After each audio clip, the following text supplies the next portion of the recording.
नमस्कार प्यारे बच्चों, क्या हाल चाल है आप लोगों के। मैं सुरेंद्र सिंह भाई आपका फिर से स्वागत करता हूं। आज एक चैप्टर हम पढ़ने वाले हैं, बहुत ही सिंपल, मैट्रिक्स। तो भाई क्लास 12th में भी आपका फेवरेट चैप्टर ही रहा होगा, क्योंकि सबसे आसान चैप्टरों में से एक है ये। तो प्यारे बच्चों, आज हम क्या कुछ पढ़ने वाले हैं, तो हम कुछ टॉपिक की चर्चा करेंगे, देन उस पे साथ के साथ हम क्वेश्चंस की भी चर्चा करेंगे। यानी कि हम थोड़ा सा थ्योरी पोर्शन और थोड़ा सा प्रैक्टिकल दोनों की चर्चा करेंगे। लास्ट में हम एमसीक्यू डिस्कस करेंगे कि भाई जो हमने पढ़ा है उसके बेस पर एमसीक्यू कैसे फ्रेम हो सकते हैं, उनकी भी चर्चा करेंगे।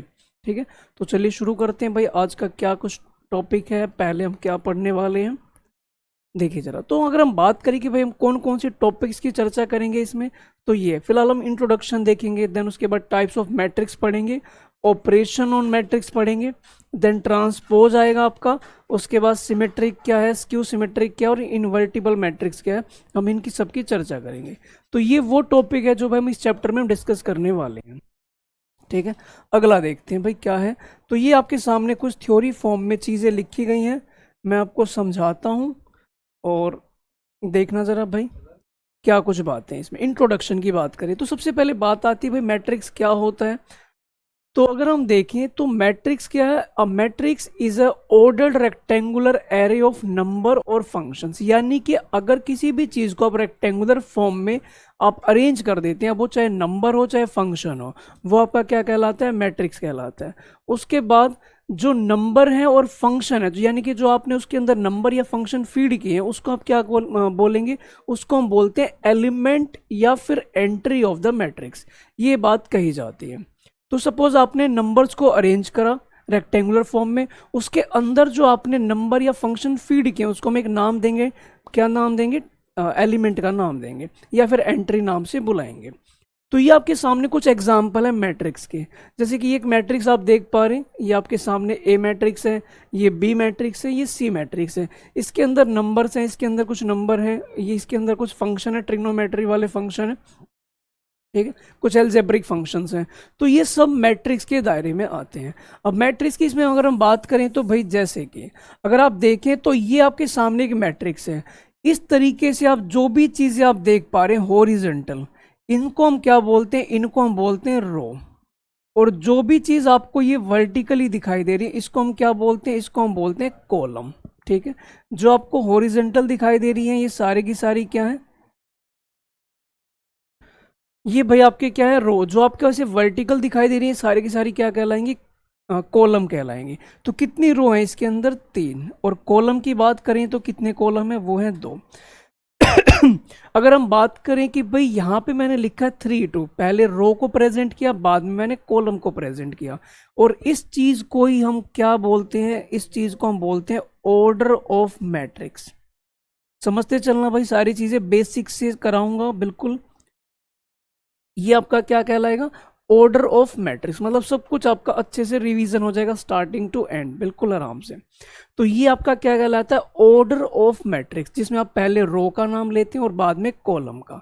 तो इसमें अगर हम बात करें 3 रो हैं और 2 कॉलम है, ऑर्डर आपका 3/2 कहलाएगा। इसकी अगर हम बात करें भाई इसमें कितने आपको रो दिखाई दे रही हैं, तो मैंने इसको हॉरिजॉन्टल देखा, जैसे कि ये है, ये 1, ये 2 और ये 3।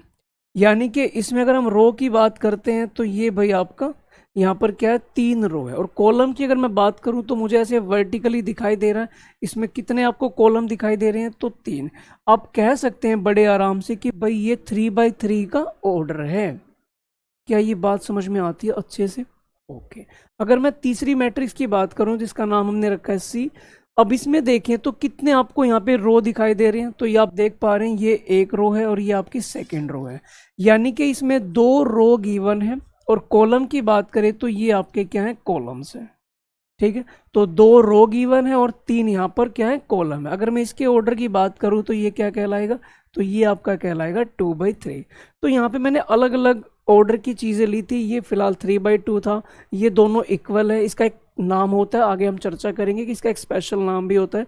और ये आपका क्या है, 2/3 मैट्रिक्स है। इतनी बात समझ में आती है, क्या कोई परेशानी है।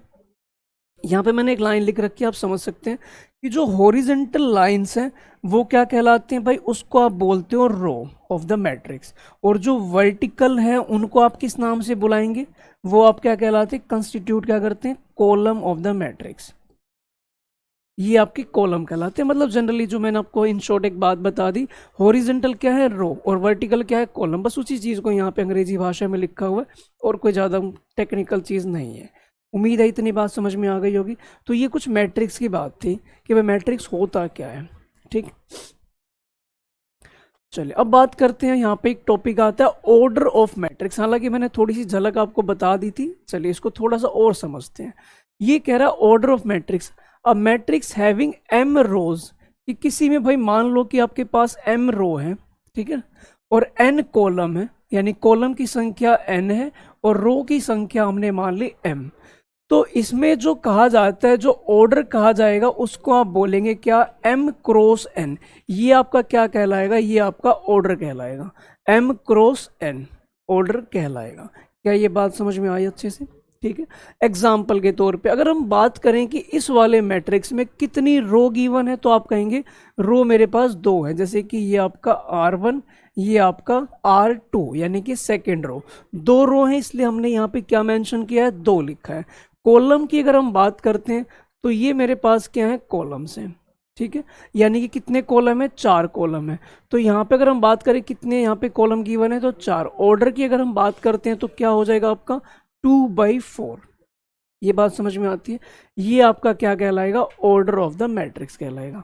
इसकी अगर हम बात करें तो इसमें कितने रो गिवन है प्यारे बच्चों, तो इसके अंदर यहाँ पर आपके सामने चार रो गिवन है, इसलिए हमने यहाँ पे लिखा है 4।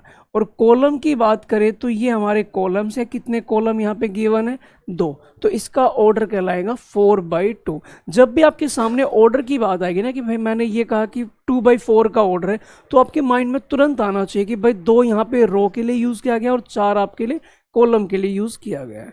ये बात याद रह जाएगी? कोई दिक्कत परेशानी? पक्का बोलो हाँ। Okay, very good. अब मैंने यहाँ पे कुछ चीज़ें लिखी हैं वो समझ लेते हैं। जैसे कि मान लीजिए आपके सामने कोई भी मैट्रिक्स है, मान लो इस फॉर्मेट में लिखा हुआ है, ठीक है। अब यहाँ पे ए का मतलब मैट्रिक्स है और एम क्रॉस एन जो है वो किस बात को शो करता है, वो ऑर्डर को शो करता है, ठीक है। ये थोड़ी सी टेक्निकल फॉर्म में चीज़ें लिखी हुई हैं, जो मैं आपको ओरली बता रहा हूँ वो टेक्निकल थोड़ा सा स्टेटमेंट फॉर्म में लिखा है, बाकी और कुछ दिक्कत की बात नहीं है। बाकी आप इन चीज़ों को समझते जाओ, थोड़ा सा अंडरस्टैंडिंग डेवलप होगा कि भाई किस प्रकार से चीज़ों को प्रेजेंट किया जाता है, ठीक है। अब इसने कहा कि we shall consider only those matrix whose element are real numbers और फंक्शंस टेकिंग रियल वैल्यूज। तो हम सिर्फ उन्हीं की बात करते हैं जो रियल नंबर हो या फिर फंक्शन हो जिनकी कुछ ना कुछ वैल्यू एग्जिस्ट करती हो, ठीक है। तो ये भाई आपका मैट्रिक्स बन जाता है और ये इसका ऑर्डर कहलाता है। इतनी छोटी सी बात भी अच्छे से समझ में आ गई होगी, कोई दिक्कत नहीं है। आगे देखते हैं, बारी आती है टाइप्स ऑफ मैट्रिक्स की। भाई मैट्रिक्स किस किस प्रकार से फ्रेम किए जा सकते हैं। हमने ये तो समझ लिया कि रेक्टेंगुलर शेप में होगी, ऑर्डर भाई कुछ भी हो सकता है, ठीक है, इक्वल भी हो सकते हैं, रो और कॉलम अलग अलग भी हो सकते हैं। तो उसके अंदर कुछ स्पेसिफिक नाम है जिनको हम डिस्कस करने वाले हैं। तो ये आपके सामने पहला है जिसको हम बोलते हैं कॉलम मैट्रिक्स। यानी कि एक मैट्रिक्स को आप कॉलम मैट्रिक्स कब कहेंगे, जब उसमें सिर्फ और सिर्फ एक कॉलम मेंशन हो, यानी कि उसमें रो चाहे कितनी भी गिवन हो बट कॉलम की संख्या क्या होनी चाहिए, कॉलम की संख्या आपकी फिक्स है, वो एक होनी चाहिए। तो इसने ये वही बात लिखी है, आप पढ़ सकते हैं बड़े आराम से, सिर्फ जिसमें एक कॉलम एग्जिस्ट करता हो। तो हमने यहाँ पे देखा इस मैट्रिक्स की अगर हम बात करें तो कितनी रो हैं, तो ये आप रो देख पा रहे हैं कितनी है, यहाँ पे 4। लेकिन मैं कॉलम की बात करूं वर्टिकली तो एक है। ऑर्डर क्या बन जाएगा आपका, तो 4x1, ये आपका ऑर्डर कहलाएगा। और यही चीज इसने बता रखी है कि 4x1 इसका ऑर्डर है, ठीक है। अगर मैं एक सिंपल जनरल भाषा में ये बात कहूं तो प्यारे बच्चों आप यहाँ देखें, यहाँ पर इसने क्या कहा, मैट्रिक्स को प्रेजेंट कर दिया। और ये जो स्मॉल AIG आपको दिखाई दे रहा है, ये इस बात को शो करता है कि इसके अंदर कोई एलिमेंट है, ठीक है। और बाहर ये होता है क्या, ऑर्डर। ऑर्डर में अगर आप देखते हैं तो कॉलम को इसने 1 से प्रेजेंट किया है, ठीक है। ऑर्डर आपने क्या लिखा है, M×1, यानी कि कॉलम क्या रहेगा, एक रहेगा। तो इस प्रकार की जितनी भी मैट्रिक्स फ्रेम करेंगे आप, उस सब की सब क्या कहलाएंगे, कॉलम मैट्रिक्स। क्या ये बात क्लियर है? पक्का? हाँ बिल्कुल सही, बिल्कुल सही, वेरी गुड। अगला देखें क्या कहा गया, रो मैट्रिक्स। अब भाई रो मैट्रिक्स क्या होता है इसकी हम बात करते हैं। रो मैट्रिक्स में क्या होता है कि भाई जब भी कभी आपको ये दिखाई दे मैट्रिक्स में कि रो की संख्या एक है, कॉलम से हमें कोई फर्क नहीं पड़ता, हमारे पास रो की संख्या एक होनी चाहिए, तो उसी को हम क्या बोलते हैं, उसी को हम बोलते हैं रो मैट्रिक्स। यानी कि आप कह सकते हैं it has only one row, सिर्फ एक रो मौजूद होना चाहिए, उसको हम क्या बोलते हैं भाई, उसी को हम बोलेंगे रो मैट्रिक्स। ठीक है, आप एग्जाम्पल देख सकते हो। फिलहाल इसमें अगर हम बात करें कि ये वर्टिकल, ये हॉरिजॉन्टल कितना है, तो ये एक है, लेकिन मैं इसे अगर वर्टिकली देखता हूँ तो ये यहाँ पे 4 है, तो मैं इसके ऑर्डर को बड़े आराम से कह सकता हूँ कि ये क्या है, 1x4। यानी कि इसमें रो की संख्या एक है, कॉलम चाहे 3 हो 4 हो, हमें उससे कोई फर्क नहीं पड़ता। ठीक है, इसी बात को इसने इस तरीके से लिख के बता दिया कि भाई ऐसा कुछ लिखा हो तो आप समझ जाना है कि बात की जा रही है रो मैट्रिक्स की। बताओ समझ आ रही है बात, ज़्यादा मुश्किल चीज़ तो नहीं चल रही ना, बिल्कुल जाना पहचाना अपनापन लगता है तुम्हें इस चैप्टर में। जब ये चैप्टर आता है तो हर बच्चे में एक अलग से आत्मविश्वास देखने को मिलता है, आप भी महसूस कर रहे हैं वो। देखें जरा अगला क्या, इसमें बड़ी सारी अंग्रेजी भाषा में कुछ कुछ लिखा हुआ है, चलो समझते हैं इसे क्या कुछ है। स्क्वायर मैट्रिक्स क्या होता है, तो मैं इसे बिल्कुल प्यार से इन शॉर्ट बताता हूँ। कोई भी मैट्रिक्स आप लिख लो, ठीक है, उसमें कुछ ना कुछ रो होती हैं, कुछ कॉलम्स होते हैं, तो जब भी कभी रो और कॉलम की संख्या आपस में इक्वल हो जाती है तो उसी को हम क्या बोलते हैं, स्क्वायर मैट्रिक्स। इसकी अगर हम बात करें तो यहाँ पे कितने रो हैं, तो आप कहेंगे ये 1, ये 2, ये 3। कॉलम की बात करूं तो भाई अगर मैं वर्टिकली देखूं तो मुझे 3 ही कॉलम दिखाई दे रहे हैं, तो अगर मैं इसका ऑर्डर लिखता हूं तो क्या लिखा जाएगा भाई, आप कहेंगे इसका जो ऑर्डर होगा वो 3/3 होगा। और ऑर्डर अगर 3/3 है तो उसको सिंपली हम ये कह देते हैं ऑर्डर 3 है। ठीक है, अगर स्क्वायर मैट्रिक्स में कॉलम और रो दोनों बराबर होते हैं, ठीक है, तो यहाँ पे उसको हम बोल देते हैं कि ऑर्डर 3 है। अगर मान लो कि भाई रो 2 है और कॉलम भी 2 है, तो मैं सिंपली ये कह दूंगा ऑर्डर 2 है। ठीक है, मैं वहां पे ऐसे 2x लिख के देखने की आवश्यकता नहीं है, मैं ऑर्डर 2 लिखता हूँ, इसका मतलब ही यही है कि मैं 2/2 की बात कर रहा हूँ। ऑर्डर 3 लिख रहा हूँ, इसका मतलब ही यही है कि मैं 3/3 की बात कर रहा हूँ। ओके, तो ये कहलाता है आपका स्क्वायर मैट्रिक्स। क्या ये बात समझ में आती है? बस यहाँ पे इसने यही लिखा है कि number of rows are equal to number of column, बस इतनी सी बात है, उसी को हम क्या बोल देते हैं, प्यार से स्क्वायर मैट्रिक्स बोल देते हैं। क्या ये बात समझ में आई? बोलो हाँ। ठीक है, अब ये आपने देख लिया कि भाई ये थोड़ा सा मैथमेटिकल फॉर्म में कैसे इस बात को प्रेजेंट किया गया है, वही चीज़ यहाँ पे लिखी है, ये मैंने आपको ओरली बोल के समझा दिया। इन शॉर्ट आपने याद रखना है, जहाँ पर भी रो और कॉलम इक्वल हो जाए उसी को हम बोलते हैं क्या, स्क्वायर मैट्रिक्स। अच्छे से क्लियर है? ठीक है भाई, गड़बड़ नहीं होनी चाहिए एक भी, चाहे वक्त आज कितना ही ले लो तुम, बट गलत नहीं होना चाहिए। डायगोनल मैट्रिक्स की अगर हम बात करें तो क्या होगा, डायगोनल मैट्रिक्स के कुछ एग्जांपल। सबसे पहले तो एग्जांपल ही सबसे अच्छी चीज़ होती है, किसी भी चीज़ को बहुत अच्छे से दिमाग में उतारने के लिए एग्जांपल आपके सामने होना चाहिए। आपने एग्जांपल देखा, थ्योरी से कनेक्ट किया, आपको सारी चीज़ें डेफिनेटली अच्छे से क्लियर हो जाएंगी, इसमें कोई डाउट नहीं है। आओ समझते हैं जरा। आपके सामने मैंने एक एग्जांपल लिखा हुआ है, ये देखो बी। अगर आप नोटिस कर रहे हैं तो सिर्फ ये वाला हिस्सा जो है वो नॉन जीरो है, मतलब जीरो के अलावा कुछ ना कुछ वैल्यू है। इसकी अगर हम बात करें तो ये क्या होगा, ये भी भाई जीरो नहीं है, लेकिन इनके अलावा जो बाकी वैल्यूज हैं वो सारी की सारी क्या है, जीरो है। तो यहां से एक बात आपने क्या समझनी है, पहली चीज कि एक स्क्वायर मैट्रिक्स होता है, डायगोनल मैट्रिक्स होने से पहले वो भाई पहले एक स्क्वायर मैट्रिक्स होनी चाहिए, उसी पे डायगोनल मैट्रिक्स अप्लाई होती है। उसके बाद क्या ध्यान रखना है, अगर मैं इसको डायगोनल तब बोलूंगा जब इसने कहा कि non diagonal element are zero. अब डायगोनल हम किसे बोलते हैं, डायगोनल हम किसे बोलते हैं वो देखना। जब भी कभी आप किसी भी एलिमेंट को दिखाते हैं, जैसे कि ये वाला एलिमेंट है, ये वाला एलिमेंट है, तो इन सब की अपनी एक जगह होती है, ठीक है, इनकी एक प्लेस वैल्यू होती है। मैं उसे थोड़ा सा बताता हूँ आपको एक्सप्लेन करके। जैसे इसने यहाँ पे लिखा आई बराबर I is not equal to जे, अब इसका क्या मतलब है वो देखें। जैसे कि मैं कहूं कि इसकी प्लेस वैल्यू क्या है, तो आप ये देख पा रहे हैं ये पहली रो में मौजूद है और ये पहले कॉलम में मौजूद है, तो भाई इस जगह का नाम है 1 1, और जिसकी वैल्यू कितने के इक्वल है, -1 के। अगर मैं पूछूं कि इसकी प्लेस वैल्यू क्या होगी, तो आपने देखा कि ये फर्स्ट रो में मौजूद है और कॉलम कौन सा है, सेकंड, तो इसकी जो वैल्यू होगी वो क्या हो जाएगी, A12। कितने के बराबर है ये, 0 के। उसके बाद अगर मैं देखूं कि इस वाली जगह की वैल्यू क्या है, तो आप कहेंगे सेकंड रो है, फर्स्ट कॉलम है, ये भी 0 हो गया। और अगर मैं बात करता हूं इस वाले की, तो ये कौन सा रो है, सेकंड रो है, रो कॉलम भी कौन सा है, सेकंड है, तो इसकी प्लेस वैल्यू क्या है, A22। आप ये देखो जरा, मैं पेन चेंज करूं पहले, ओके। अगर आप देख पा रहे हैं कि यहाँ पर दोनों सेम है तो सामने 0 नहीं है। जैसे ये अलग हुए तो आपकी वैल्यू 0 आई, जैसे ये अलग हुए ये वैल्यू 0 आई। तो इसने वही बात कही थी कि भाई I और J जब बराबर नहीं होंगे तो जो वैल्यू आनी चाहिए वो 0 आनी चाहिए, यानी कि जहां पर भी इक्वल है वो वैल्यू 0 नहीं हो सकती। और जहां जहां पे इक्वल होते हैं उन्हीं को डायगोनल बोलते हैं। जहां पर भी ये चीजें इक्वल होती हैं, जैसे कि ये वाले, ये आपके डायगोनल कहलाते हैं, ये आपके डायगोनल कहलाते हैं, ठीक है। इसको मैं थोड़ा सा और बताऊं आपको डिटेल में समझना। कौन से पेन से, चलो नीले पेन से लिखते हैं। हमने देखा कि इस प्लेस की वैल्यू अगर मैं आपको बताना चाहूं तो ये है A11, इस प्लेस की वैल्यू बताऊं तो ये क्या है, A22, और इसकी वैल्यू बताऊं तो ये क्या है, A33।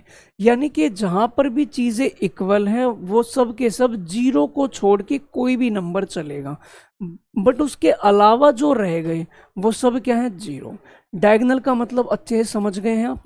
इस तरीके से ऐसे नहीं ले सकते। किसी के मन में ख्याल आ रहा है तो इस ख्याल को यहीं दबा दो कि ये वाले डायगोनल नहीं कहलाते, डायगोनल हमेशा ऐसे वाले होते हैं, ठीक है। हम उन्हीं एलिमेंट को डायगोनल मानते हैं जिसमें क्या हो, I और J बराबर हो। I J का मतलब है ये I J कहलाते हैं। ये क्या होने चाहिए, आपस में इक्वल होने चाहिए। क्या ये बात समझ में आई, कोई परेशानी दिक्कत, अच्छे से क्लियर है, ओके जी। आगे बढ़ते हैं।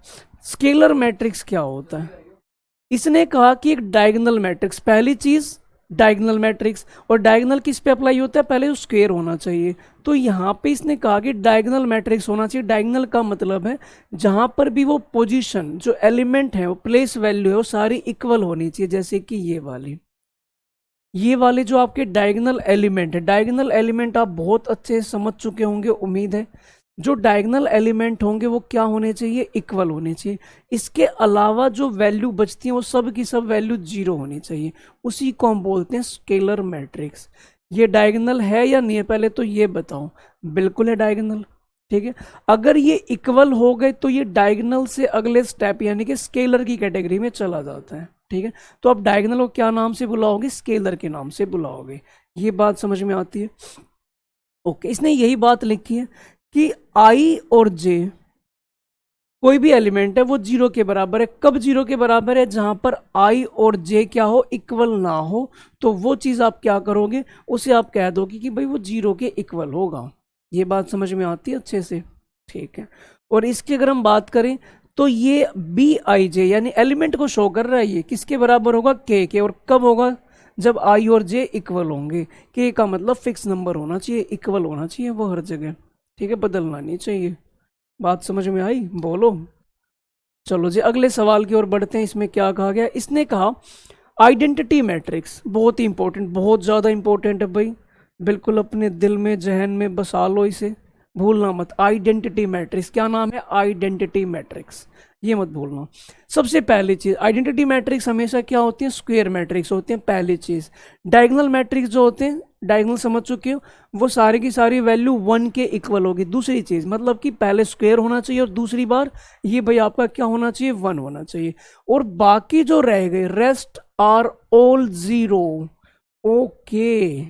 कोई भी स्क्वायर मैट्रिक्स डायगोनल को 1 1 1 कर दो और बाकी सबको 0 कर दो, तो उसे हम प्यार से क्या बुलाते हैं, आइडेंटिटी मैट्रिक्स। तो ये आपके सामने कुछ एग्जाम्पल है। जनरली हम भाई 3x3 मैट्रिक्स तक की बात करते हैं, हमारे कोर्स में उतने ही आते हैं सवाल। ये पहला है आइडेंटिटी मैट्रिक्स। ऑर्डर की बात करूँ तो ये 1x1 है, इसकी बात करें तो ये 2x2 है, और इसकी बात करें तो ये 3x3 है, ये हमारे पास क्या है, ऑर्डर ऑफ मैट्रिक्स। ये सब के सब स्क्वायर मैट्रिक्स हैं। ये आप डायगोनल भी कह सकते हो, आप इनको स्केलर भी बोल सकते हो। और आइडेंटिटी मैट्रिक्स इसलिए है क्योंकि ये 1 1 अगर हो गया तो आपका क्या कहलाएगा, आइडेंटिटी मैट्रिक्स। अगर मैं पूछूं क्या ये स्केलर है तो आप कहेंगे यस स्केलर है। क्या ये डायगोनल है तो बिल्कुल आपका डायगोनल है। स्क्वायर भी है, ये स्क्वायर मैट्रिक्स भी है क्योंकि रो और कॉलम इक्वल है। आपको अच्छे से पूरा चैप्टर क्लियर होना चाहिए कि फिलहाल अगर ये चीज़ बात कर रहे हैं तो इसके अंदर क्या क्या चीज़ें निकल सकती हैं, वो सारी चीज़ आपको क्लियर होनी चाहिए अच्छे से।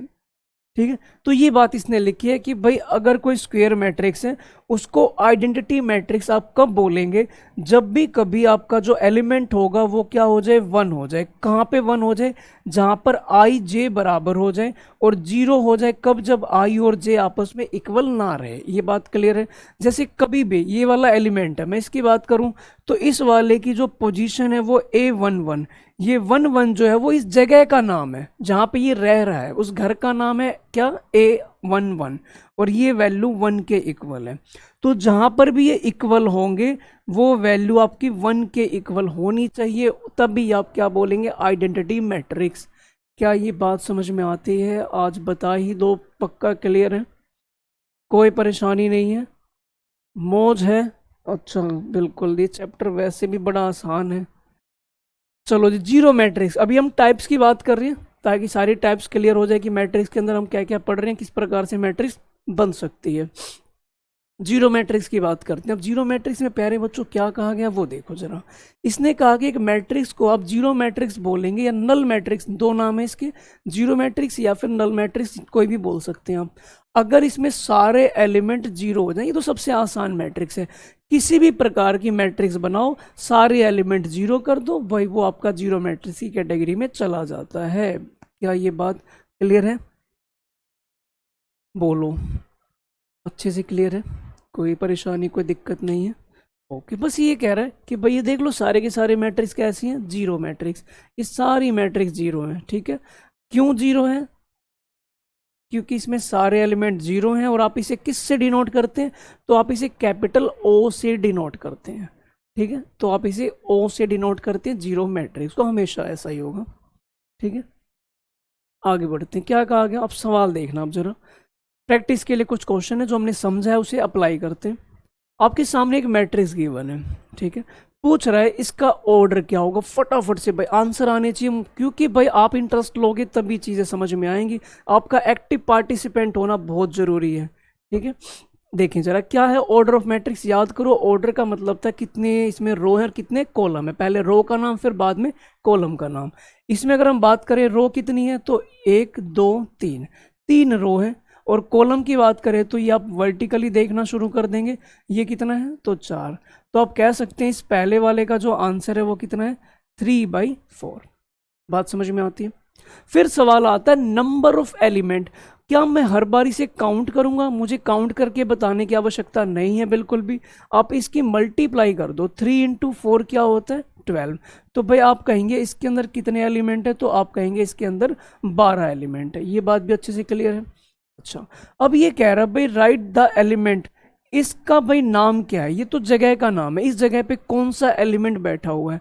तो हमने देखा A13, इसका मतलब क्या हुआ, इस 1 का मतलब है रो, पहली रो, और 3 का मतलब है कॉलम, थर्ड कॉलम। बताओ भाई जरा कौन सी चीज इसमें से कंसीडर की जा सकती है, पहला रो तीसरा कॉलम।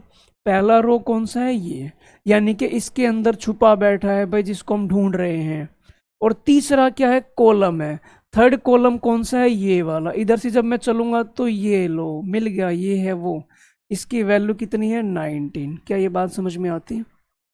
अगला देखो A21, A21 इसमें क्या होगा, तो भाई 2 का मतलब यहाँ पे क्या है, सेकंड रो। कहाँ ढूंढना है मुझे, ये लो मैं पहले इसे रफ कर दूं भाई, ये लो रब कर दिया।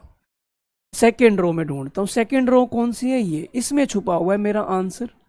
अच्छा, 1 का मतलब है पहला कॉलम, पहला कॉलम का मतलब जब मैं चलूंगा पहले कॉलम में तो इससे मुलाकात हो जाएगी मेरी, 3 5।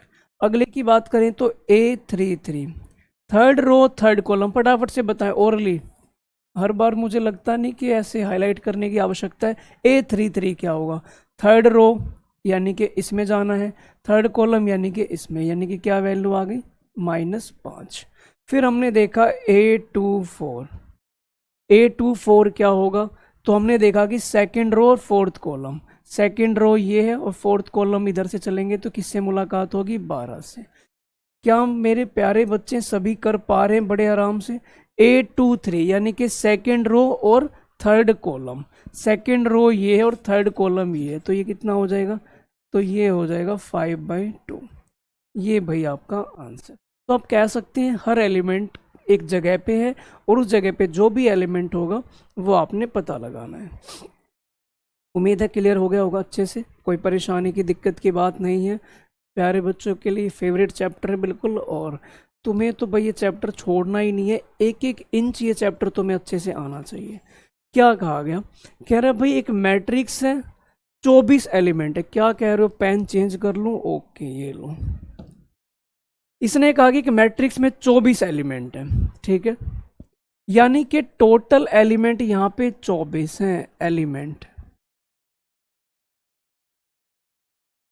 अब इसने कहा कि जरा ये बता दो what are the possible order, यानी कि उस मैट्रिक्स को आप किस किस तरीके से अरेंज कर सकते हो। आपको पता है ना मैट्रिक्स का एक ऑर्डर होता है, रो और कॉलम। तो कह रहा है कि भाई मैट्रिक्स किस प्रकार से फ्रेम की जा सकती है। भाई एक मिनट रुकना।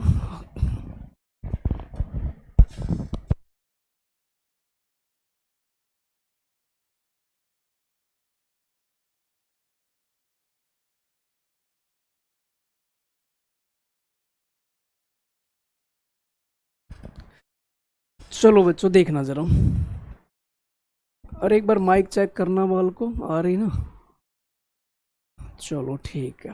देखना भाई जरा क्या है, एलिमेंट क्या है, 24। अब ये बताओ अगर एलिमेंट 24 हैं तो भाई हम यहाँ पे क्या कर सकते हैं कि इसका ऑर्डर क्या क्या बन सकता है। तो मैंने देखा कि भाई 24 एलिमेंट है, तो क्या आप इस ऑर्डर को ऐसे लिख सकते हैं 1 × 24। भाई ये देखो 24 एलिमेंट ही तो शो हो रहे हैं ना, ठीक है, आप कह सकते हैं ना 1 × 24। दूसरा क्या हो सकता है, आप इसको 2 × 12 भी लिख सकते हैं, 3 × 8 भी लिख सकते हैं, 4 × 6 भी लिख सकते हैं, और उसके अलावा आप इसे 6 × 4 लिख सकते हैं, 8 × 3 लिख सकते हैं, 12 × 2 लिख सकते हैं, और 24 × 1। अच्छा ये चीज़ आप ऐसे अरेंज कर सकते हैं क्योंकि जब भी कभी आपने यहाँ पे 4 6 लिखा और 6 × 4 लिखा, दोनों मैट्रिक्स अपने आप में अलग हैं, तो ये दो मैट्रिक्स कंसीडर की जाएंगी। ऐसा नहीं कि इनकी मल्टीप्लाई 24 है तो मैट्रिक्स कंसीडर नहीं होगी। भाई आपकी मैट्रिक्स चेंज हो गई, एक जगह 4 रो एक जगह 6 कॉलम है, तो दोनों में डिफरेंस हुआ ना। जैसे अब ये है और ये है, दोनों अलग अलग हैं।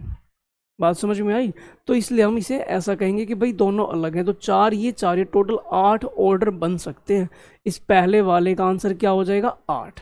अब इसने आगे चल के एक बात और कही, कह रहा है कि अगर मान लो 13 एलिमेंट हो तो फिर उस टाइम पे कितनी मैट्रिक्स बना सकते हैं आप, 13 ऑर्डर में कितनी मैट्रिक्स।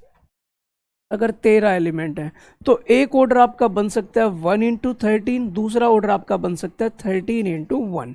ये आपका ऑर्डर बन सकता है। बात समझ में आ गई, ये भी बताओ कोई परेशानी। 2 इसमें बन सकते हैं, 8 इसमें बन सकते हैं। ये भाई सवाल का आंसर हो जाएगा। आगे बढ़ते हैं, क्या कहा गया, कह रहा भाई एक मैट्रिक्स बनाओ 2×2 की। ये भाई मैट्रिक्स को प्रेजेंट करने का, जनरल मैट्रिक्स को प्रेजेंट करने का तरीका है। और कह रहा है इसमें जो आप एलिमेंट निकालेंगे वो भाई आप इस तरीके से निकालेंगे। तो बताओ जरा 2×2 की मैट्रिक्स जब बनेगी तो कैसी बनेगी। ठीक है, आप भाई एज्यूम करो सबसे पहले ए मैट्रिक्स। ये 2×2 है तो हमने एलिमेंट के नाम रखने शुरू किए। ठीक है, ये भाई नाम रखें। क्या तुम्हें लग रहा है कि सही लिखा है, बोलो क्या ये मैंने सही लिखा है। इनकी जगह जो इनके जिस जगह पे ये बैठे हैं, क्या ये सही जगह पे बैठे हैं, ऐसा तो नहीं कि दूसरी जगह पे बैठा हूँ। बिल्कुल ठीक लिखा हुआ है, ठीक है। चलो वैल्यू निकालते हैं। पहले वाले की बात करते हैं, मैं लेता हूँ भाई नीला पेन। पहले वाले की बात करते हैं तो A11। अब ये देखो भाई, ये आपका फॉर्मूला है निकालने का। तो इसमें हमने रखा 1 + 1 का स्क्वायर डिवाइड बाई क्या हो जाएगा 2। तो A11 की वैल्यू कितनी हो जाएगी, 2 का स्क्वायर क्या हो जाएगा 4, 4 डिवाइड बाई 2 करेंगे तो ये आपका 2 हो गया। फिर मैं अगला एलिमेंट निकालता हूँ A12, तो अगेन मैंने I की जगह पे पहले वाला नंबर, J की जगह पर दूसरे वाला नंबर, डिवाइड बाई 2, कुल मिला के कितना आ जाएगा ये 9/2। फिर हमने देखा 2 1, तो हमने रखा 2 + 1 का स्क्वायर डिवाइड बाई 2, कितना आ जाएगा, तो आप कहेंगे 9/2। और आपका लास्ट वाला क्या होगा 2 2, यानी कि वहाँ पर 2 और 2 रखा हमने 4, 4 का स्क्वायर डिवाइड बाई 2, क्या हम कह सकते हैं ये कितना आ जाएगा 8। ये सब की वैल्यू आ गई। अब हम इनको पेस्ट करते हैं। इसकी जगह पे आप क्या लिख सकते हो 2, इसकी जगह पर क्या आएगा 9/2, इसकी जगह पर क्या आएगा 9/2, और यहाँ पर क्या आ जाएगा 8। तो आप कह सकते हैं कि जो आपकी मैट्रिक्स फ्रेम होगी, कंस्ट्रक्ट होगी, इस फॉर्मूले के अकॉर्डिंग वो ये वाली कंस्ट्रक्ट होगी। बताओ क्या ये अच्छे से क्लियर हो रहा है प्यारे बच्चों? अच्छी रिवीजन हो रही है आपकी? ठीक है, ओके। क्वेश्चन देखिए, छोटा सा सवाल है, मामूली सा, जल्दी मुझे लगता है कई बच्चों ने कर भी दिया होगा। 2 क्वेश्चन है इसके अंदर।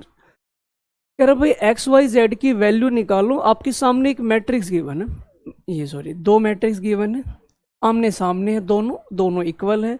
तो भाई बताओ जरा XY की वैल्यू क्या होगी। तो हमने ये देखा कि दोनों मैट्रिक्स बराबर है। इसका ऑर्डर अगर मुझसे पूछा जाता, हालांकि पूछा नहीं है, पर मेरी इच्छा हो रही है बताने की, मेरा भी तो मन कर रहा है कि मैं कुछ बताऊं एक्स्ट्रा। इसका ऑर्डर क्या है 2/2, इसका ऑर्डर क्या है 2/2। तो अगर ऑर्डर सेम है तभी मैट्रिक्स इक्वल हो सकती हैं। अच्छा, ये देखो इसके सामने कौन सा एलिमेंट है 4, तो क्या मैं प्यार से कह सकता हूं y की वैल्यू 4 हो जाएगी। x के सामने कौन सा एलिमेंट आपको दिखाई दे रहा है, तो 1, तो x की वैल्यू क्या हो गई 1। और 3 के सामने क्या है z, तो मैं कह सकता हूं z की वैल्यू क्या हो जाएगी 3। ये भाई आपका आंसर हो जाएगा। बताओ समझ में आई ये कहानियां? यानी कि मैं कह सकता हूँ XYZ की वैल्यू ये आ गई। तो पहले वाले पार्ट को सोल्व करने पे XYZ का मान, बहुत ही आसान सवाल था। उम्मीद है भाई सभी बच्चों ने बड़े आराम से भी कर दिया होगा, कोई दिक्कत नहीं आई होगी। चलो हम इसकी बात करते हैं, इसके सेकंड पार्ट की। क्या कहा गया, आपके सामने इक्वेशंस गिवन है। अगर मैं आपसे पूछूं कि इस पहले वाले का ऑर्डर बताओ, तो आप बड़े आराम से 3/1 कह सकते हैं, और इसका ऑर्डर भी क्या है 3/1। अब तो कोई दिक्कत नहीं आ रही भाई, जो आपने सीखा है ना उसे अपने साथ साथ ज्ञान को लेके चलना है। कहीं ऐसा नहीं कि हाँ वहाँ पढ़ लिया बस खत्म वहीं रख दिया, अपने साथ लेके चलना है। ठीक, अब हमने देखा कि भाई इसके सामने कौन सी वैल्यू है, तो 9। तो हमने देखा कि x + y + z कितने के बराबर है, तो 9 के। x + z किसके बराबर है, तो ये 5 के। और y + z के बराबर क्या हो जाएगा, तो ये 7 हो जाएगा। ठीक है, ये हमने लिख दिया। अब हमें क्या निकालना, XYZ। ओके प्यारे बच्चों, देखना मैं आपसे कहता हूँ YZ की वैल्यू 7 है, तो अगर आप इसकी जगह पे